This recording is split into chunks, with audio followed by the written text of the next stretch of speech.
जय Hind students, welcome back to another lecture of pair of linear equations in two variables. पिछले video में हम लोगों ने एक नया टॉपिक सीखा था जो था equations reducible to linear equations, जिसमें हमने देखा था कि कैसे quadratic equations in two variable type के इक्वेशंस को हम लीनियर इक्वेशन में कन्वर्ट करते हैं by just substituting the 1/x और 1/x + 1 what ever there is, हम उसको सब्सटीट्यूट कर देते हैं by another alphabet like u and v। ठीक है, फिर मैंने आपको बोला था कि कुछ वर्ड प्रॉब्लम्स हैं जो मुझे आपको उसमें बताने हैं। हम लोगों ने डायरेक्ट उसके इक्वेशंस को ले लिया था सीखते वक्त, तो इस वीडियो में मैं उस वर्ड प्रॉब्लम को कवर करूँगा जो मैंने बोला था काफ़ी इंपॉर्टेंट है क्योंकि वो स्पीड, डिस्टेंस, टाइम से रिलेटेड है। अब मैंने आपसे ये भी बोला था कि मैं एक्सरसाइजेस को स्किप कर रहा हूँ, जो जो क्वेश्चंस आप मुझे पूछोगे मैं बस वही आपको बताऊँगा। तो अभी मुझे किसी ने एक क्वेश्चन पूछा है जो कि है एक्सरसाइज 3.5 का क्वेश्चन नंबर 4 का लास्ट 5th क्वेश्चन। ठीक है, तो इस वीडियो में मैं पहले वो क्वेश्चन को डिस्कस करूँगा, उसके बाद जो वर्ड प्रॉब्लम हमने छोड़ दिया था उसको डिस्कस करेंगे। ठीक है, इसके अलावा भी अगर आपके कोई डाउट्स हैं तो आप मुझे प्लीज़ बताइए, लेकिन जल्द से जल्द बताइए क्योंकि फिर वो रैंडम चीज़ें नहीं होनी चाहिए। ओके, सो आप सब लोग वीडियोस को टाइम टू टाइम देखिए और हो सके तो सारे लोग साथ में रहिए। साथ में इन द सेंस, कोई अभी लीनियर इक्वेशन के फर्स्ट पार्ट पे ही पहुंचा है, किसी का पॉलिनोमियल ही कंप्लीट नहीं हुआ है, कोई बोल रहा है सर सिर्फ हम साइंस की वीडियो देख रहे हैं, सर बोल रहे हैं कि हमको टाइम नहीं मिल रहा है। तो ये सारी चीज़ें एकदम बकवास चीज़ें हैं। आप मुझे बताइए कि अगर फिजिकली ट्यूशन स्टार्ट होती तो आप 45 मिनट रेगुलरली क्लास में बैठते कि नहीं बैठते तो फिर आप 45 मिनट समझ के वो ट्यूशन के टाइम के पे तो एक्चुअली बैठिए। मान लो अगर किसी का बैच 4 बजे का है तो आप 4 बजे वो मैथ्स की ट्यूशन है समझ के बैठ जाइए ना, प्रॉब्लम क्या है आप लोगों को। ठीक है, अच्छा, अब मुझे बहुत सारे पेरेंट्स ये बता रहे हैं कि सर आप ऑनलाइन क्यों नहीं लेते हो। देखो, ऑनलाइन लूँ या रिकॉर्ड करके लूँ, मुझे तो उतने ही एफर्ट्स लगाने हैं जितने मैं रिकॉर्ड करके लगा रहा हूँ। पढ़ाना तो उतना ही है, वीडियोस भी उतने ही बनाने हैं। उल्टा इसको एडिट करते वक्त मुझे बहुत ज़्यादा टाइम स्पेंड करना पड़ता है। बट मैं ऑनलाइन से कंफर्टेबल नहीं हूँ, मैं रिकॉर्डिंग में ज़्यादा कंफर्टेबल हूँ। उसके रीजंस मैं आपको बताता हूँ। सबसे पहले तो ये है कि बेटा यहाँ पे जो क्लैरिटी वाइज रिकॉर्डिंग के अंदर में आपको जो क्लैरिटी मिलती है वो आप लोगों को ऑनलाइन में नहीं मिलेगी, फर्स्ट थिंग। सेकेंड थिंग, आप लोग दूसरे जगहों पे भी ऑनलाइन क्लासेस कर रहे होंगे, ठीक है, जूम ऐप पे या फलाने दूसरे ऐप पे। ठीक है, अब हम सब जानते हैं कि जूम ऐप के बारे में बीच में क्या न्यूज़ आई। ओके, डेटा हैक हो रहा है, फलाना हो रहा है, डिमका हो रहा है। फिर कोई बोला सर गूगल है, गूगल का एक ऐप है, कौन सा टीम है, आई डोंट नो कौन सा है, माइक्रोसॉफ्ट का टीम है या गूगल का है। ठीक है, तो आप उस पर ले लो। मुझे बताइए कि मैंने इस पे लिया या उस पे लिया, फ़र्क क्या पड़ने वाला है। हाँ, पेरेंट्स बोलते हैं कि सर ऑनलाइन में कनेक्टिविटी ज़्यादा रहती है, बच्चों का 1-to-1 करस्पॉन्डेंस होता है।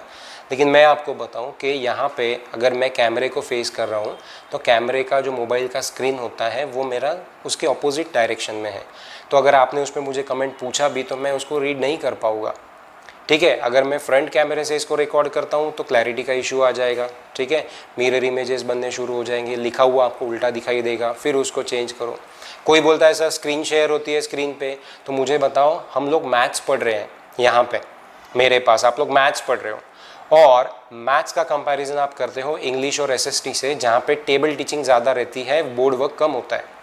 यहाँ पर बोर्ड वर्क ज़्यादा रहता है, टेबल टीचिंग कम रहती है। तो मुझे बताओ कि टेक्निकल डिफ़िकल्टीज अगर आ रही होगी तभी तो जाके मैंने ये ऑप्शन चूज़ किया है ना, बराबर है। फिर कनेक्टिविटी का इशू, फिर वो ऐप के ऊपर आपको 40 से ज़्यादा मिनट अलाउ नहीं करते हैं, 10-15 मिनट तो हमारे स्टार्टिंग में इसी में चले जाते हैं ये बोलने के लिए कि भैया तेरा माइक ऑफ कर, तेरा वो म्यूट कर, उसको ये कर, फलाना करो। बोलता है सर सिग्नल नहीं आ रहा, फिर कोई ना कोई और आके ज्वाइन कर लेता है, फिर उसमें नॉनसेंस बातें होती हैं। और ये सारी चीज़ें मैं एक्सपीरियंस से नहीं बोल रहा हूँ, मैंने सुनी सुनाई बातों पे से मैं बोल रहा हूँ कि फलाने टीचर के साथ में ऐसा प्रॉब्लम हो गया, दूसरे गांव में ऐसा हो गया, ये सारी चीज़ें। प्लस मैंने ये करके देखा है, ऐसा नहीं है कि मैं पहले से ही रिलेक्टेंट हूँ। मैंने एक्सपेरिमेंट करके देखा है, अपने वाइफ का मोबाइल कनेक्ट करके देखा है, अपने फ्रेंड का मोबाइल कनेक्ट करके देखा है और हमने ट्राई करके देखा है। बट ये मैं उसमें कंफर्टेबल नहीं हूँ। एक और यवतमाल में ही मैथ्स के टीचर है, बहुत सीनियर है, मैंने उनसे भी बात की। हालांकि उन्होंने मुझे फ़ोन किया कि मैंने 2-3 दिन जूम पे लिया लेकिन नहीं कर पा रहे हैं, कोई मज़ा नहीं आ रहा है, कंफर्टेबल नहीं है, कोई सेटिस्फैक्शन नहीं आ रहा है। तो आप देखो कि इसका फ़ायदा क्या है ये रिकॉर्डेड वीडियोस का। सबसे पहला, आप कभी भी उसको देख सकते हो। दूसरा क्लैरिटी का इशू नहीं है।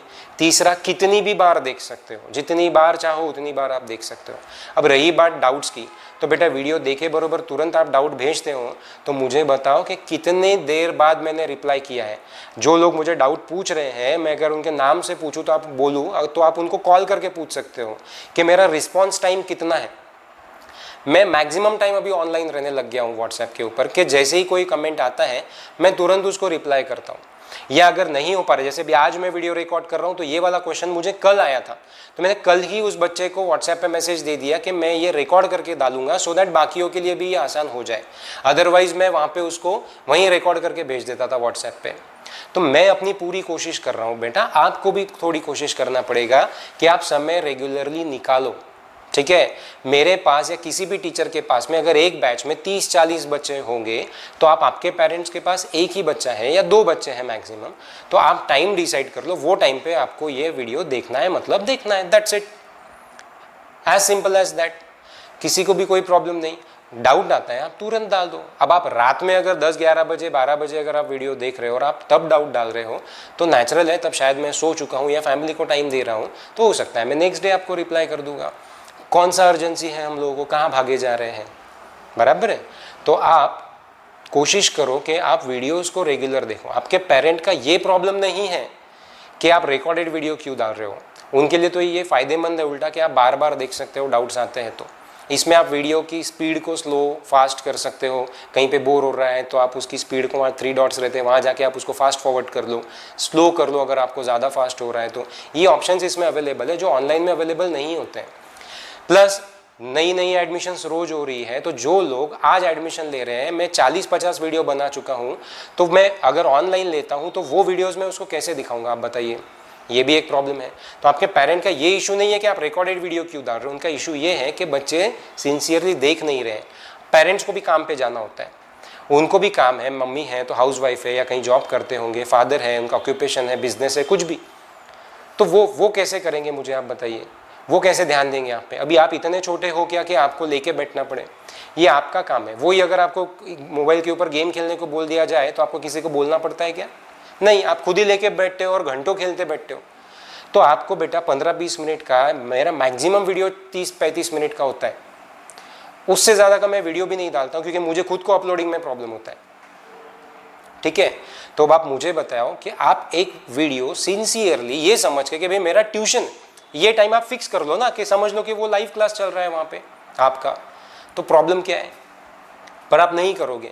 अननेसेसरी पेरेंट्स को तकलीफ देना है, अननेसेसरी टीचर्स को तकलीफ देना है, लेकिन ये तकलीफ हम लोगों को अभी हो रही है जब तक के लॉकडाउन है तब तक के, लेकिन ये तकलीफ आप लोगों को ज़िंदगी भर हो जाएगी अगर आप अभी कंसेप्ट अच्छे से नहीं पढ़ोगे, अभी अगर वीडियो स्किप करोगे, देखोगे नहीं, बाद में सिलेबस आंख पे आएगा, सिलेबस कम हो रहा है, सिलेबस कम हो रहा है, सिलेबस कम हो रहा है। मान के चलो गवर्नमेंट ने बोला 9-10 के सिलेबस कम नहीं होंगे, जाओ, फिर क्या करोगे?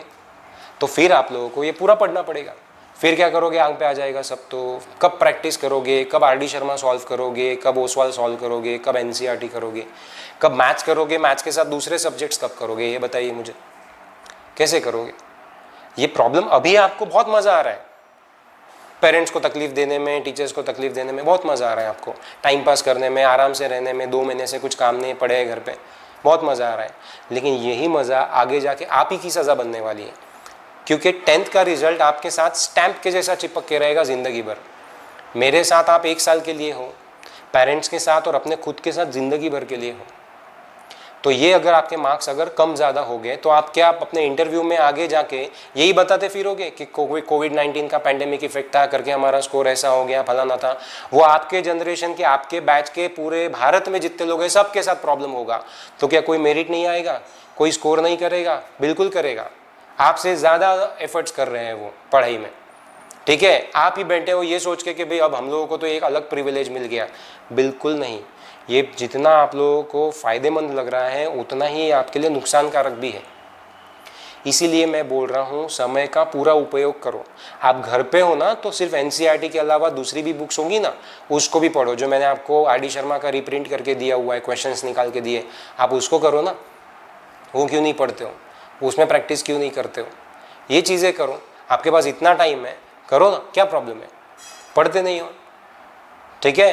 तो अब मेरी बात को ध्यान से सुनो, वीडियोस को रेगुलर देखो, ताकि हम लोगों को ये नौबत ना है कि ऑनलाइन आपको पढ़ाना है। अगर ज़रूरत पड़ी तो मैं फिर कुछ भी करके ऑनलाइन तो पढ़ा दूंगा, लेकिन फिर क्लैरिटी नहीं आई, आप मिस कर गए या कुछ हो गया, उस दिन आपके मोबाइल में डेटा ही नहीं बचा या मोबाइल डिस्चार्ज हो गया, वॉट एवर एनी रीज़न, ठीक है, मिस कर जाओगे, फिर क्या करोगे बताओ? मेरे पास तो उसका कोई रिकॉर्डिंग अवेलेबल नहीं रहेगा, फिर कैसे करोगे? ये आपके मेरे दोनों के फ़ायदे के हिसाब से हम लोगों ने सोचा है कि ये इस तरह से आप लोगों को पढ़ाया जाए, ताकि आपको लिखी हुई सारी चीज़ें एज क्लियर एज पॉसिबल मिले। मगर आप नहीं करोगे तो फिर देख लो, ठीक है? तो चलिए, अभी मैं पढ़ा रहा हूँ आपको एक्सरसाइज 3.5 का क्वेश्चन नंबर 4 का क्वेश्चन, सब क्वेश्चन नंबर 5, ठीक है? क्वेश्चन पढ़ रहा हूँ, पहले एक बार क्वेश्चन पढ़ लेते हैं, फिर उसको ब्रेक करके पढ़ते हैं।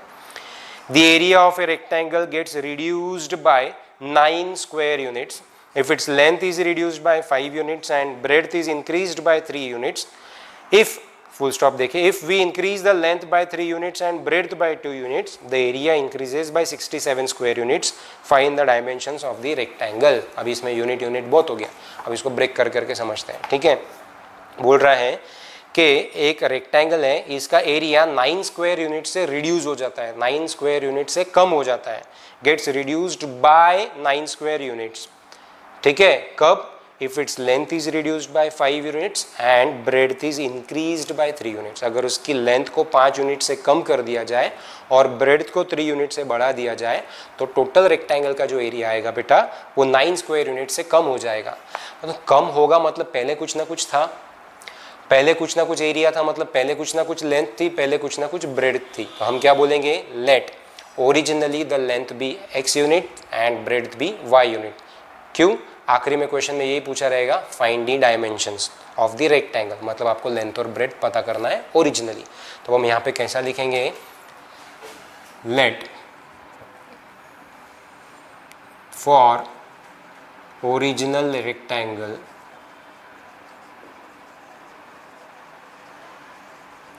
let for original rectangle length be x units and breadth be y units। तो उसका एरिया कितना रहेगा? therefore area of original rectangle is equals to length into breadth होता है, तो लेंथ आया x, breadth आया y, तो आ गया xy स्क्वायर यूनिट्स। ये ओरिजिनल एरिया हो गया। अब वो बोल रहा है कि पहले केस में लेंथ को कर दिया 5 यूनिट से कम और ब्रेड्थ को बढ़ा दिया 3 यूनिट से ज़्यादा। तो अब हम यहाँ पे बोलेंगे for condition 1, for condition 1 length is equals to x minus 5, इसको 5 से कम कर दिया, पहले x था अभी 5 से कम कर दिया, ब्रेड्थ को बढ़ा दिया 3 से, तो पहले y था, 3 से बढ़ाने के बाद y प्लस 3 यूनिट्स हो गया। तो एरिया कितना हो गया? Therefore area of rectangle is equals to, हमारे हिसाब से कितना आएगा? Length into breadth. तो लेंथ आया x माइनस 5 और ब्रेड्थ आया y प्लस 3। लेकिन गिवन कंडीशन के हिसाब से ये नए रेक्टेंगल का एरिया क्या बोल रहा है? वो 9 स्क्वायर यूनिट से कम हो जा रहा है। किससे? ओरिजिनल से। तो ओरिजिनल एरिया कितना था? xy। तो xy में से जब मैं 9 कम करूँगा तो वो एरिया बन जाएगा नए रेक्टेंगल का, हमारे हिसाब से लेंथ इंटू ब्रेड्थ बनता है, तो ये एरिया और ये एरिया इक्वल रहेगा, ठीक है? अब इसको सिंप्लीफाई कर लो, तो ये यहाँ पे लिखना पड़ेगा बाय गिवन कंडीशन, ठीक है? तो अब यहाँ पे xy माइनस 9, अब x से ब्रैकेट को मल्टीप्लाई किया तो आएगा xy plus 3x minus 5y minus 15। अभी xy क्या हो जाएगा? कैंसल आउट, ठीक है? अभी ये माइनस 15 को उधर लेके जाओ तो minus 9 plus 15 is equals to 3x minus 5y। तो 15 में से 9 गया बेटा, कितना बचता है? तो आप बोलोगे 6 बचता है, 3x माइनस 5y। तो ये आपका इक्वेशन नंबर 1 हो जाएगा। अब उसी तरह केस 2 यानी फॉर कंडीशन 2, सेकेंड कंडीशन में क्या बोल रहा है वो कि if we increase the length by 3 units, अगर लेंथ को हम 3 यूनिट से बढ़ा देते हैं, मतलब पहले x था तो x में 3 ऐड कर देते हैं और ब्रेड्थ का क्या बोल रहा है वो, and the breadth by 2 units, यानी ब्रेड्थ को भी बढ़ा दिया 2 यूनिट्स, यानी पहले y था तो अभी कितना हो गया 2 + y। मैं क्वेश्चन फिर पढ़ रहा हूँ statement, if we increase the length by 3 units and the breadth by 2 units, length को 3 यूनिट से और ब्रेड्थ को 2 यूनिट से बढ़ा दिया, तो अभी जो नया एरिया आएगा it increases by 67 square units, पहले जितना था उससे 67 से बढ़ जाएगा। तो therefore new area is equals to कितना आएगा, हमारे हिसाब से लेंथ इंटू ब्रेथ आएगा, उसके हिसाब से जितना पहले था उससे 67 और बढ़ जाएगा। तो हमारे हिसाब से लेंथ आता है 3 + x या x + 3 और ब्रेड्थ आता है y + 2। तो जैसा अभी यहाँ पर हम लोगों ने इसको सॉल्व किया है, सेम उसी तरह आपको यहाँ सॉल्व करना है और एक और इक्वेशन बन जाएगा। अब वो इक्वेशन को आप कैसे सॉल्व करते हो, the choice is up to you, whether to cross multiply या whether to have substitution method और whether to use elimination method, और लीस्ट आप लोग ग्राफिकल मेथड, जो आपको यूज करना है आप कर सकते हो। ठीक है, तो आई होप आप लोगों को ये इक्वेशन बनाते समझ में आया होगा।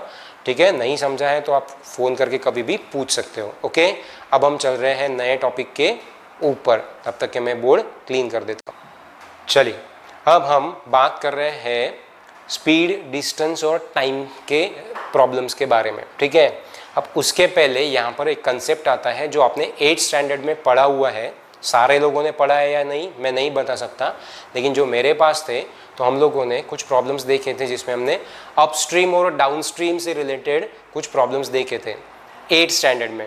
आप भूल गए होंगे, मुझे ये 101% पता है। ठीक है, जस्ट बता रहा हूँ कि हमने देखा है।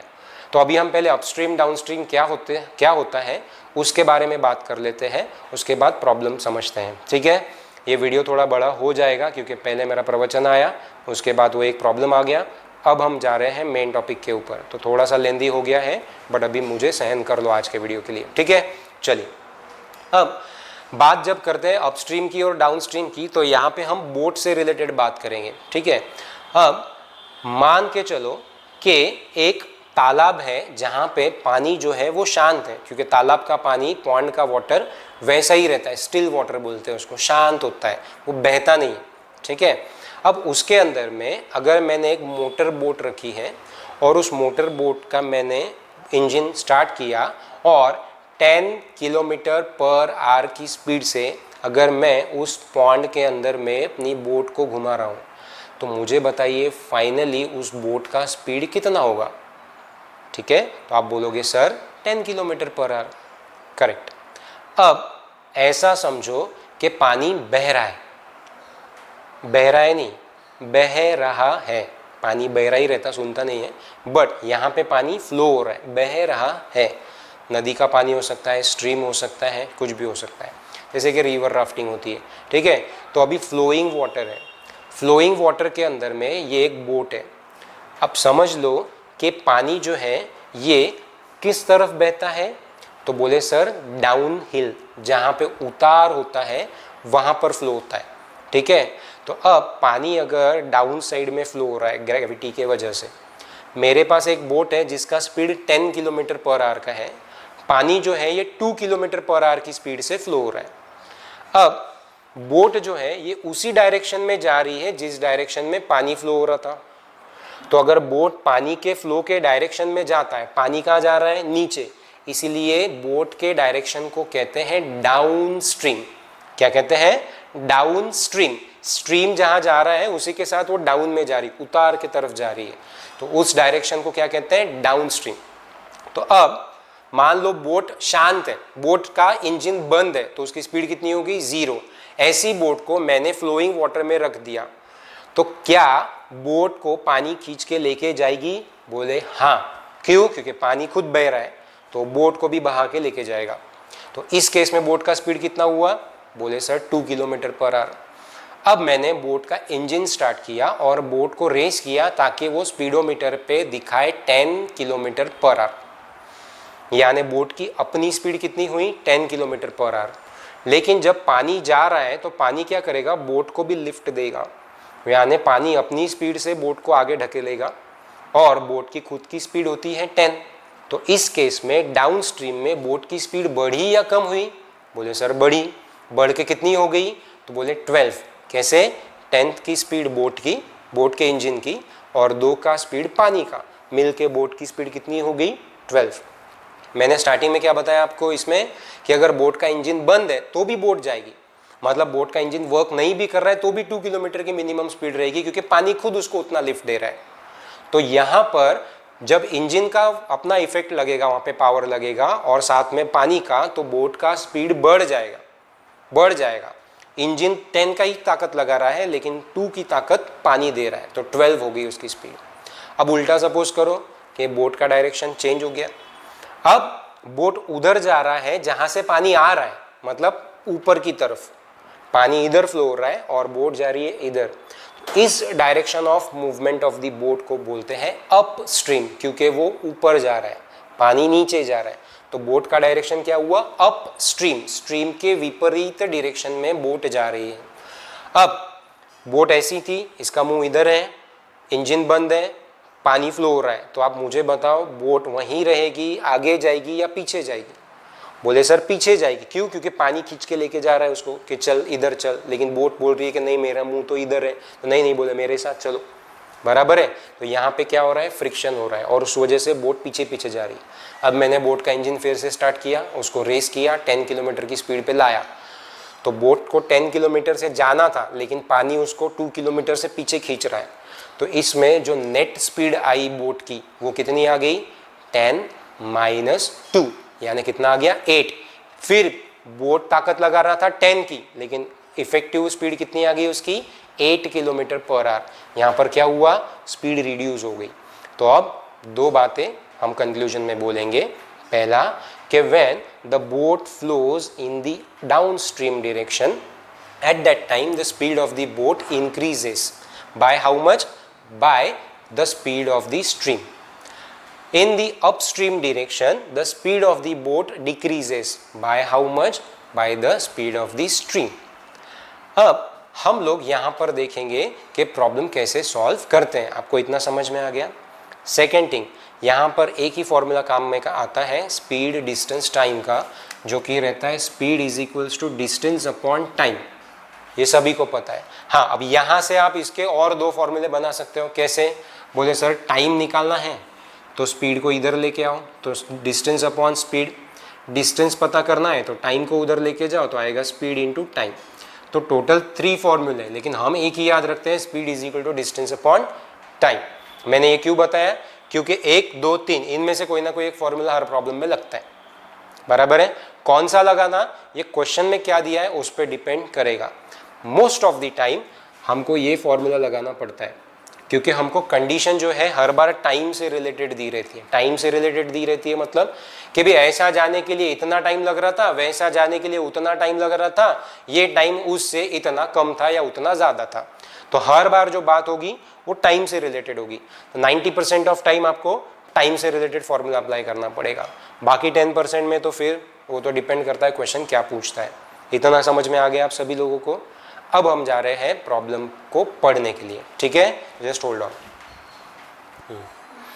क्वेश्चन है, अ boat goes 30 kilometre upstream and 44 kilometre downstream in 10 hours. देखो वो बोल रहा है इतना किलोमीटर अपस्ट्रीम गया, उतना किलोमीटर डाउनस्ट्रीम गया 10 आवर्स में। किससे रिलेटेड कंडीशन दी है?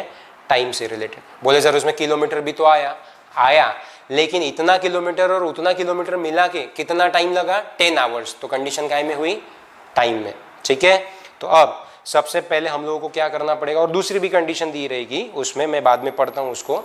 अल्टीमेटली वो पूछेगा determine the speed of the stream and speed of the boat in still water. Her bar question में ऐसा ही पूछा रहेगा कि बोट का स्पीड कितना है स्टिल वाटर में। स्टिल वाटर मतलब जो सबसे पहला बताया मैंने, झील के अंदर, पॉन्ड के अंदर जो बोट है स्टिल वाटर में, तो वो एक्चुअल स्पीड होती है बोट की, मतलब बोट का इंजन कितने स्पीड से उसको दौड़ा रहा है। तो that is the original speed of the boat. तो उसको कैसा बोलेंगे हम लोग? Speed of boat in still water, शांत पानी में। तो वो पूरा का पूरा ओरिजिनल स्पीड रहेगा बोट का। And the speed of stream, stream यानी फ्लोइंग वाटर का स्पीड कितना था। तो पहले हम उसको एक्स और वाई ले लेते हैं, ठीक है। तो यहाँ पे हम बोलेंगे let the speed of boat in still water is equals to क्या रहेगा यहाँ पे x kilometre per hour and the speed of stream, पानी की स्पीड कितनी थी तो बोले y किलोमीटर पर आवर। अब ऐसे प्रॉब्लम में हमेशा याद रखना बोट की स्पीड ज़्यादा ही होगी, क्योंकि अगर बोट की स्पीड कम हो गई और बोट इधर जा रही है अपस्ट्रीम में और बोट की स्पीड कम है तो नेचुरली वो पानी उसको उठा के लेके जाएगा। तो अगर बोट को अपस्ट्रीम जाना है तो नेचुरली उसको अपनी स्पीड पानी से ज़्यादा ही रखनी पड़ेगी, ठीक है। तो एवरी टाइम सब्ट्रैक्शन करते वक्त बोट की स्पीड से ही स्ट्रीम की स्पीड को माइनस करोगे, उल्टा नहीं करोगे, नहीं तो आंसर गलत आ जाएगा। ओके चल, तो ये तो अभी किसकी स्पीड आई, बोट की स्पीड आई शांत पानी में और पानी की स्पीड आई। अब हमको ये देखना है कि जब बोट फ्लोइंग वाटर में उतरेगी तो उसकी स्पीड अपस्ट्रीम में कितनी रहेगी और डाउनस्ट्रीम में कितनी रहेगी, तो वो देखते हैं। तो हर बार आपको ये बनाना ही पड़ेगा। अभी यहाँ जहाँ तक मैं बताऊंगा नहीं वहाँ तक का पूरा हर प्रॉब्लम में कॉमन रहेगा, ठीक है, ऐसे टाइप के। तो यहाँ पे हम क्या बोल रहे हैं, now the speed of boat upstream, speed of boat upstream, ठीक है, पानी के उल्टे डायरेक्शन में उसका स्पीड कितना होने वाला है। तो यहाँ पे हम एक इसको नोटेशन दे देते हैं सो दैट हर बार आपको अपस्ट्रीम का स्पेलिंग लिखना ना पड़े। तो मैं यहाँ पे SUP, it is not soup, it is speed upstream, ये सबस्क्रिप्ट में लिखा है, ठीक है, नहीं तो सूप समझ के पी लोगे। ओके ठीक है, तो यहाँ पे आया स्पीड अपस्ट्रीम। स्पीड अपस्ट्रीम कितना होता है कि जितना बोट का स्पीड है उसमें से पानी का स्पीड माइनस करना पड़ेगा, क्योंकि बोट उधर जा रही है, पानी उसको खींच रहा है दूसरे डायरेक्शन में। तो यहाँ पे स्पीड हो गई x minus y kilometre per hour. Now speed of the boat down stream is equals to speed dn for down, ठीक है। तो यहाँ पे हम लेंगे कि बोट का स्पीड और पानी का स्पीड प्लस होके बोट की स्पीड को बढ़ा देगा, क्योंकि बोट जो है ये पानी के बहाव के साथ डाउन स्ट्रीम जा रहा है, तो बोट का स्पीड नेचुरली बढ़ने वाला है, ठीक है। तो यहाँ तक के आपको हर जगह पे कॉमनली लिखना है। अब कंडीशन पे बात करते हैं। तो अकॉर्डिंग टू फर्स्ट कंडीशन, पहले कंडीशन में देखते हैं कि वो कितना किलोमीटर अपस्ट्रीम जा रहा है। तो बोल रहा है 30 kilometre upstream and 44 kilometre downstream. तो अब हम टाइम से रिलेटेड बात कर रहे हैं, तो हमको टाइम का फॉर्मूला बनाना है। टाइम का फॉर्मूला क्या आता है, मैं यहाँ लिखता हूँ, time is equals to distance upon speed. तो अब यहाँ पे हम बोलेंगे लेट टी अप, यानी अपस्ट्रीम जाने के लिए कितना टाइम लगा, तो उसका फॉर्मूला आएगा distance upstream divided by speed upstream, ठीक है। तो time upstream is equal to distance upstream upon speed upstream. यहाँ पर आपको एक एरो देके लिखना पड़ेगा। टी अप क्या है, तो बोले टाइम फॉर अपस्ट्रीम जर्नी, ये एक ही बार लिखूंगा मैं, बार बार नहीं लिखूंगा, आपको लिखना है, ठीक है। एंड DUP डुप, ये क्या है, तो बोले डिस्टेंस अपस्ट्रीम, ठीक है, ये आपने बता दिया। अब अपस्ट्रीम जाने के लिए कितना टाइम लग रहा, तो बोले डिस्टेंस कितना गया, तो क्वेश्चन के हिसाब से वो 30 किलोमीटर अपस्ट्रीम गया। उसके लिए स्पीड कितनी थी उसकी अपस्ट्रीम की, तो बोले x माइनस वाई की स्पीड से गया, तो इतने घंटे लगेंगे उसको अपस्ट्रीम जाने के लिए। मैं आपको एक बार बता दूं, ये प्रॉब्लम कितनी भी बार पढ़ाऊंगा ना, तो किसी ना किसी को एक बार तो डाउट आएगा ही आगे। इसीलिए ये क्वेश्चन को अच्छे से समझो। जो भी चीज़ें मैंने इसमें बकवास लगती होगी आपको कि की है, वो बकवास नहीं है बेटा, हर एक चीज़ उसमें बहुत इंपॉर्टेंट मैंने बोली है, ठीक है। इसलिए नहीं समझे तो वीडियो को पीछे लेकर जाओ, फिर देखो 2 बार 3 बार 4 बार, बीच में से देखो, ये प्रॉब्लम से चलेगा, लेकिन प्लीज़ इस प्रॉब्लम को बहुत अच्छे से समझ के रख दो, इंपॉर्टेंट है। ऐसे टाइप के प्रॉब्लम्स एक ना एक तो पूछे ही जाते हैं इस लेसन में से। Okay fine. तो अभी अपस्ट्रीम जाने के लिए उसको 30 किलोमीटर अपस्ट्रीम जाने के लिए x माइनस वाई की स्पीड से इतने घंटे लगे हैं। उसी तरह डाउनस्ट्रीम जाने को कितना टाइम लगा रहेगा, तो TDN, डाउनस्ट्रीम जाने के लिए डिस्टेंस कितना था उसका डाउनस्ट्रीम का DDN, एंड उसके लिए स्पीड कितनी हुई थी उसकी SDN। अब बाकी एरो देके आप लिख लेना, यहाँ पे क्या है मैं यही लिख रहा हूँ, अब डाउनस्ट्रीम में कितना डिस्टेंस गया, पहले केस में वो 44 किलोमीटर डाउनस्ट्रीम, 44 किलोमीटर डाउनस्ट्रीम। किसी को कंफ्यूजन होता है तो बेटा टेक्स्ट बुक अपने साथ रखो, मैं पेज नंबर बता देता हूँ आपको। पेज नंबर 65 पे ये क्वेश्चन एग्जाम्पल नंबर 19 है एनसीईआरटी का, मैं वो ले रहा हूँ। यानी क्वेश्चन अगर आपको देखना है तो वीडियो पॉज करो, क्वेश्चन पहले पढ़ लो, ठीक है। तो अभी टाइम जो लगा उसको डाउनस्ट्रीम जाने के लिए, तो 44 किलोमीटर डाउनस्ट्रीम गया, कौन सी स्पीड से, डाउनस्ट्रीम वाली स्पीड से, x + y, ठीक है। तो ये आपको इतना जाने के लिए 44/x + y घंटे लगेंगे, बराबर। अब कुछ लोग ये भी सोच रहे होंगे सर स्पीड और ये वाला अपस्ट्रीम और डाउनस्ट्रीम का यूज़ करना था तो ये काहे लिया, तो बेटा ये नहीं लेते तो ये कैसे बनता, इसलिए ये पहले लेना पड़ता और पता भी यही करना है। अब अगर वो अपस्ट्रीम जा रहा है तो स्पीड तो यही लेना पड़ेगा, डाउनस्ट्रीम जा रहा है तो स्पीड तो यही लेना पड़ेगा, ये वहाँ पे आएगा ही नहीं इंडिविजुअली, अंडरस्टूड। तो ये बन गया। अब फिर से बात करते हैं, according to first condition it takes 10 hours, it takes 10 hours to go 30 kilometre upstream and 44 kilometre downstream. इतना घंटा और इतना घंटा मिला के उसको कितना टाइम लगा है, 10 आवर्स। तो अब हम यहाँ पे लिखेंगे therefore time upstream plus time downstream, पकड़ के उसको कितना घंटा लगा है, 10 आवर्स लगे हैं। तो हमने क्या किया, ये जो 10 घंटे थे इसको 2 पार्ट में स्प्लिट किया, अपस्ट्रीम जाने को कितने घंटे, डाउनस्ट्रीम जाने को कितने घंटे, इन दोनों को प्लस करोगे तो 10 बनेगा।